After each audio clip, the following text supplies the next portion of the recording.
Hey, what's going on, everybody? This is Tyrone back with Tech Life. And in today's video, I wanted to talk about in more detail. I brought it up before.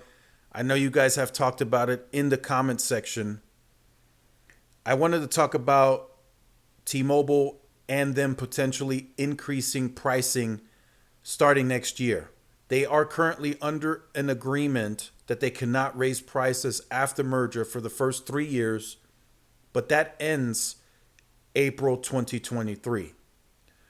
So I wanted to give you guys my thoughts and opinions on that. I know some of you have shared that in the comment section. Some of you are anticipating pricing to go up. Some of you are saying it should go up. Some of you saying it shouldn't. So my opinion and thoughts on that are I think it would be a major mistake for T-Mobile to raise pricing. The reason I say that is T-Mobile right now is the only carrier that's able to apply meaningful and effective competition pressure to Verizon and AT&T. And that's what we're seeing here in this article on Yahoo Finance, which I will leave in the description down below. T-Mobile tops subscriber estimates after rivals hit setback. And that setback wouldn't have happened if T-Mobile wasn't applying pressure. Now, I know there's inflationary pressure, there's other pressures in the market, but T-Mobile has been able to gain, a lot of subscribers, 1.7 million in total. And that's putting pressure on Verizon, and it's putting pressure on AT&T as well to maybe have them make changes, unprecedented changes that they've never made before, or that they wouldn't make. Verizon potentially, right, in a position that they may have to lower their pricing. That may be the case. That's something that T-Mobile could potentially bring out of Verizon. And, AT&T, maybe they up their promotional spending. Who knows, right?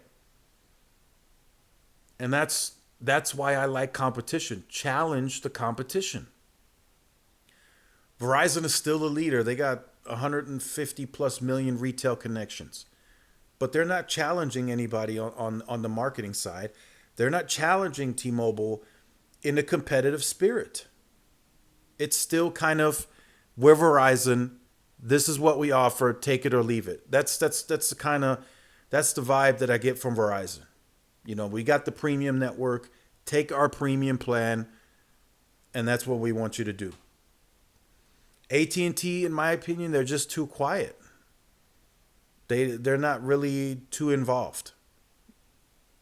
I know they recently had a great second quarter, but they had to spend a lot of money to get those customers on board. So I think it would be a major mistake, as I said, for T-Mobile to raise their pricing next year, and they have every right to do that after that agreement ends. And I think, for one, if let's say they just raise their pricing by $5 on all of their plans across the board, the Essentials, the Magenta, and then Magenta Max. Let's say they raise it by $5. That puts them more in line with pricing wise with Verizon and AT&T. Now there is less incentive for that consumer to potentially say, okay, what's the incentive for me to switch to T-Mobile? Going there, some people still perceive switching to be a hassle. So I think T-Mobile needs to leave pricing alone.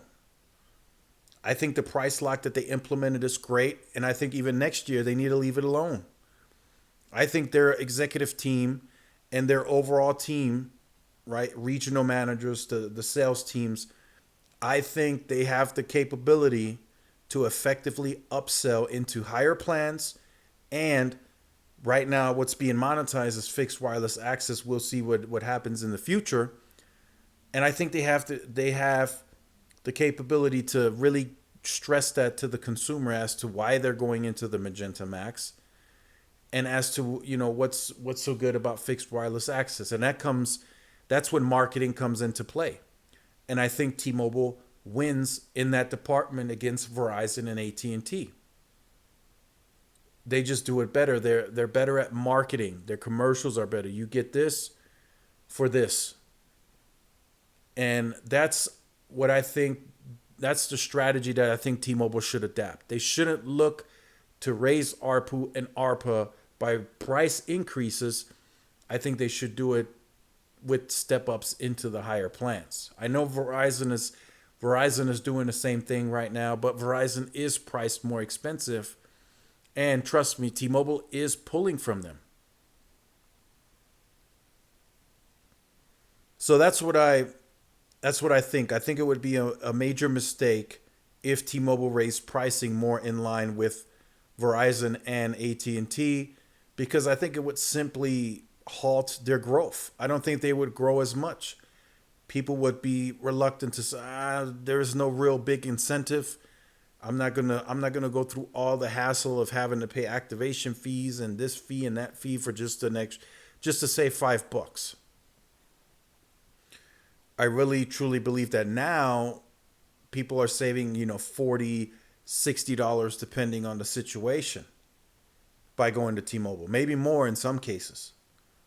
But if T-Mobile keeps going up and up and up in price overall on their plans, then that incentive becomes less and less and less. And it's like I've said to several other people in the chat group, if T-Mobile goes into rural as the new carrier, and this is just an example, and T-Mobile is priced at that time the same as Verizon, what's the incentive for that person to move? There is no real incentive. They're just going to stay. Unless the network is just not there, then they might choose and switch because of networking, but we know 9 times out of 10 right now that is not the case. People are choosing and switching based on price. So T-Mobile doesn't have the right, if you will, to come in at the same price as Verizon and expect customers to switch in these small towns and rural areas. They have to come in lower. That's the way they attract these customers. That gives them incentive. So let me know what you think about that in the comment section down below. I know some of you are very set and stuck that T-Mobile will raise pricing, and I just don't think they will. I might be proven wrong, but I don't think they will, because like I said, their whole thing is permission to win, and they don't have permission to win if they come in with the same pricing as Verizon. They just don't.